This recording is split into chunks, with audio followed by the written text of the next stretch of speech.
नवनिर्वाचित खासदार नरेश म्हस्के आपल्याबरोबर आहेत. म्हस्के साहेब, 12 दिवस तुमच्याकडे होते, विजय संपादन केलेलं आहे, काय सांगा? कार्यकर्ते, पदाधिकारी, आमचे नेते यांनी प्रचंड अशी मेहनत केलेली आहे. माननीय नरेंद्र मोदी साहेब यांनी 10 वर्षात केलेला देशाचा विकास, त्याबरोबर माननीय मुख्यमंत्री एकनाथ शिंदे साहेब, देवेंद्र फडणवीस, अजितदादा यांच्या नेतृत्वाखाली राज्यात झालेलं काम आणि ठाण्याच्या विकासाकरता आम्ही केलेले प्रयत्न, या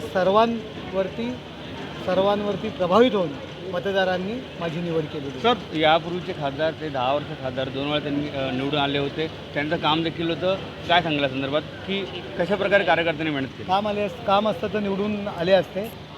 तुम्ही जर त्यांनाच जर हा प्रश्न विचारला तर बरं होईल. तुमचं काम असून तुम्ही निवडून का नाही आला? नुकत्याच झालेल्या निवडणुकीमध्ये नरेश म्हस्के विजय झालेले. नक्कीच कार्यकर्त्यांनी केलेल्या कामामुळे मी विजय झालो आहे, असं म्हस्केंनी सांगितलेलं आहे. विकास काटे, साम टीव्ही न्यूज, ठाणे.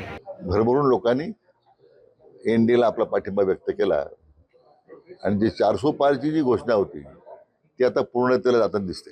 असं आहे की महायुतीला राज्यामध्ये सुद्धा घवघवीत यश मिळेल, याच्यावर आम्हाला पूर्ण विश्वास आहे.